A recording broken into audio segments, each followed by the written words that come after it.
दोस्त, मेरा नाम है राजकिशन और आज हम लोग पढ़ने वाले दो चर वाला रैखिक समीकरण युग। ठीक, सबसे पहले ये हम लोग देखेंगे ये समीकरण का युग में लिखते कैसे हैं। ठीक, तो ये लिखते हैं a1x b1y c1 equals to 0 के बराबर। दूसरा समीकरण a2x plus b2y plus c2 equals to 0। ये दूसरा समीकरण है। युग बोला यानी दो गो समीकरण होगा। ठीक, तो दो गो समीकरण आ गया। ठीक, यहाँ पे a1 b1 c1 a2 b2 और c2 ये क्या, तो एक गुणांक है।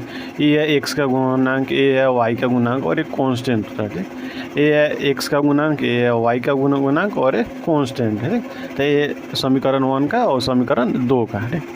अब पढ़ेंगे कि कब दोनों का हल एक आएगा, कब दोनों का हल अनेक आएगा और कब दोनों का हल क्या आएगा, एक भी नहीं आएगा। ठीक, तो उसके लिए सबसे पहले क्या कर लेंगे, सबसे पहले पढ़ने वाले कि कब समीकरण का हल एक आएगा। एक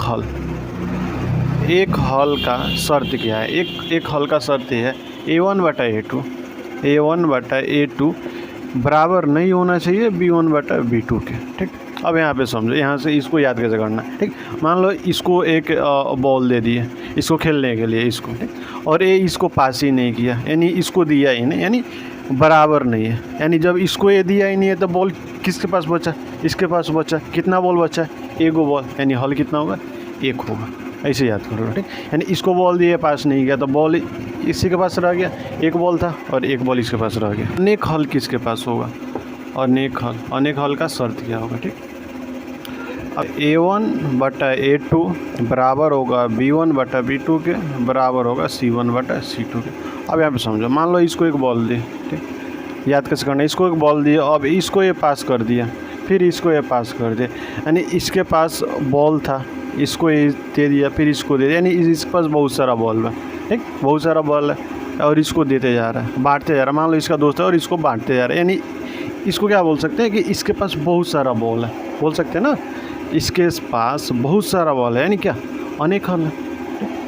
यानी इसको ये पास कर दिया, फिर ये मांगा, फिर दे दिया, फिर मांगा, फिर दे दिया, यानी इसके पास क्या, बहुत सारा बॉल है। तो इससे याद रख लेना है। ठीक, यानी सबको देते जा रहे हैं, यानी इससे क्या पता चल रहा है, ये धनी होगा और इसके पास बहुत सारा बॉल होगा, यानी क्या, अनेक हल है। ठीक, अब पढ़ना है किसके पास एक भी हल नहीं है। ठीक, हल है ही नहीं, हल है ही नहीं, एक भी हल नहीं है। ठीक, अब यहाँ पे समझो, ठीक, a1/a2 बराबर होगा b1/b2 के, लेकिन c1/c2 के बराबर नहीं होगा।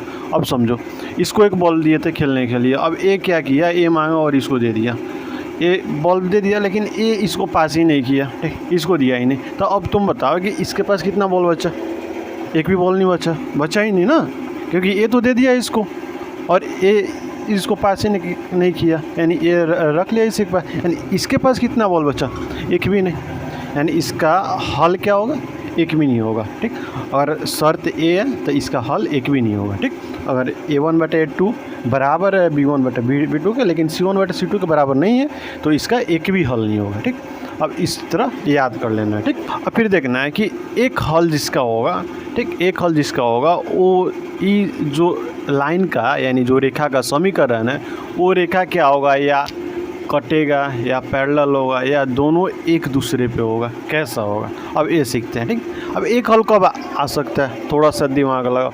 एक हल कब आएगा, जब दोनों अगर कट रहा है तो एक बिंदु पे मिलेगा ना, तब ना जाके एक हल आएगा। ठीक, तो वही चीज़ है। ठीक, कि एक हल कब आएगा, जब दोनों एक दूसरे को प्रतिच्छेद करेगा, प्रतिच्छेद, जब दोनों लाइन एक दूसरे को प्रतिच्छेद करेगा तो एक ही हल आएगा ना।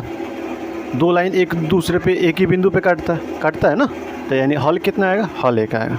ठीक, यानी कब हल एक आएगा, यानी दोनों जब प्रतिच्छेद करेगा तब जाके हल आएगा।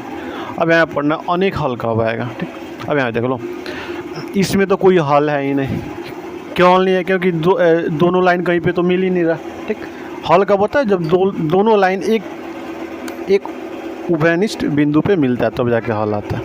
ठीक, अब यहाँ पे तो मिल नहीं रहा। अब यहाँ पे देखते हैं कि दो लाइन है, दोनों एक दूसरे पे है, तो अब मान लो दोनों लाइन को अगर बढ़ाते जा रहे हो तो दोनों लाइन तो सट रहा है ना, हर एक पॉइंट पे सट रहा है, यानी दोनों लाइन दोनों लाइन एक दूसरे पे जितना आगे बढ़ाएंगे उतना दूर तक सटेगा ना, यानी हल कितना होगा, हल भी बहुत सारा होगा यानी ये लाइन कैसा होगा, समपाती होगा, ठीक, यानी एक दूसरे पे होगा, इतना समझो, ठीक।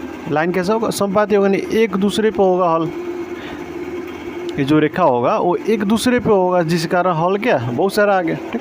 अब पढ़ना है कि हल एक भी कैसा नहीं है, यहाँ बताया है हल कब आता है, जब लाइन दोनों एक उभयनिष्ठ बिंदु पे कटता है, ठीक, तभी जाके हल आता है। लेकिन यहाँ पे देख रहे हैं ये दोनों लाइन क्या समांतर है, अब इसको कहीं पे भी अगर बढ़ा दे तो ये कटने वाला नहीं है, तभी कटेगा नहीं, तो इसका हल आएगा नहीं आएगा। तो हल कब नहीं आता है, जब दोनों लाइन क्या होता है, समांतर होता है, ठीक। जब दोनों लाइन या रेखा जब समांतर होता है तब जाके उसका हल नहीं आता है, ठीक। इतना सबको याद कर लेना, बस एक बार समझ लो, अगर समझना है वीडियो फिर से एक बार पीछे करके देख लो, समझ आ जाएगा, ठीक। अब यहाँ पे दो को समीकरण का युग्म लिख दिया। अब यहाँ पे चेक करने वाले ये है कि इनमें से कौन सा लाइन, ठीक, प्रतिच्छेद होगा या समांतर होगा या समपाती होगा, ठीक। पहले यहाँ पे देख लो, ठीक। यहाँ पे क्या करना है, A1 लिख देना है, A2 लिख देना है, B1 B2 C1 C2 सब पहले लिख देना है, ठीक। इसमें A1 कौन है, A1 क्या होता है, x का गुणांक होता है, कितना 5 है, ठीक। अब A2 कितना, A2 क्या, इसका गुणांक 7 है। B1 कितना, y का गुणांक -4, B2 y का गुणांक 6, C1 कितना 8 है, C2 कितना -9।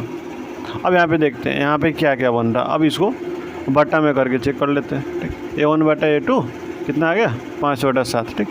फिर इसको कर लेते हैं B1 बटा B2 कितना है -4/6। फिर क्या C1 बटा C2 कर लेते हैं, कितना आएगा 8/-9। अब यहाँ पे थोड़ा सा ध्यान दो, ठीक। यहाँ पे कोई सेम नहीं है, कोई भी सेम नहीं है, ठीक।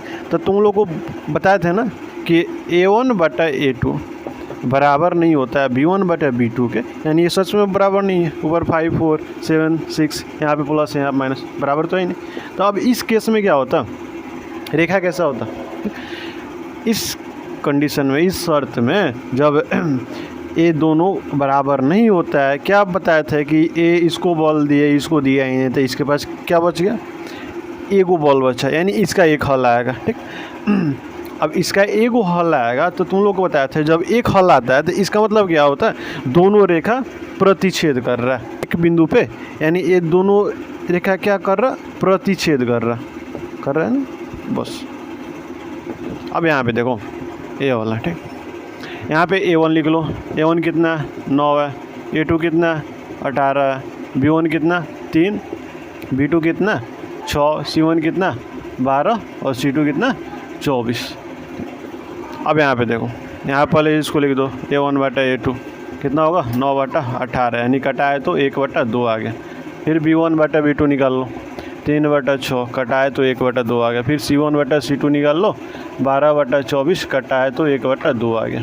यानी तुम लोग देख रहे हो ना, सब बराबर आ रहा है, 1/2 1/2 1/2, यानी इससे क्या मिला, A1 बटा A2 बराबर है B1 बटा B2 के और बराबर है C1 बटा C2 के। अब तुम लोग को बताए थे कि मान लो इसके पास एक गेंद है और ये इसको देते जा रहा, मांगते जा रहा, देते जा रहा, यानी इससे क्या पता चल रहा है ना कि इसके पास बहुत सारा बॉल है, ठीक। अब यहाँ से क्या हम लोग पीछे में किए थे कि इसके पास बहुत सारा हल होगा, अनेक हल होगा, ठीक। अब अनेक हल के लिए शर्त क्या था कि दोनों लाइन जो होगा, दोनों रेखा एक दूसरे पे होगा, तभी ना जाके अनेक हल बना ना, यानी ये रेखा कैसा होगा, समपाती होगा, कैसा होगा, समपाती होगा, ठीक। A1 निकाल लेना है 6 है, A2 कितना है 2 है, B1 निकाल लेना है -3 है और B2 कितना -1 है, C1 कितना 10 और C2 कितना 9 है। अब यहाँ से A1 बटा A2 निकाल लो, 6/2 कटे कितना है 3/1। फिर B1 बटा B2 निकाल लो, कितना -3 बटा -1, -1 घटा यानी 3/1 आ गया। C1 बटा C2 निकाल लो, 10/9, ठीक। अब यहाँ पे क्या दिख रहा कि A वाला और A वाला बराबर है, 3/1। अब पीछे हम लोग शर्त पढ़े थे, जब A1 बटा A2 बराबर होता है B1 बटे B2 के, लेकिन A जो है इन दोनों के बराबर नहीं है, तो इससे क्या निकला था, कितना हल था इसका तो इसका कितना हल था, एक भी हल नहीं था। ये तो बॉल दे दिया इसको, ठीक। अब इसके पास कुछ बचा ही नहीं बॉल, यानी क्या, इसके पास एक भी हल नहीं है। तो एक भी हल कब आता है, जब दोनों रेखा समांतर होता है, यानी कहीं पे कटता ही नहीं है तो हल तो आएगा नहीं। यानी कब होगा, जब दोनों रेखा समांतर होगा, ठीक। यानी ये जो दोनों रेखा है वो क्या समांतर है।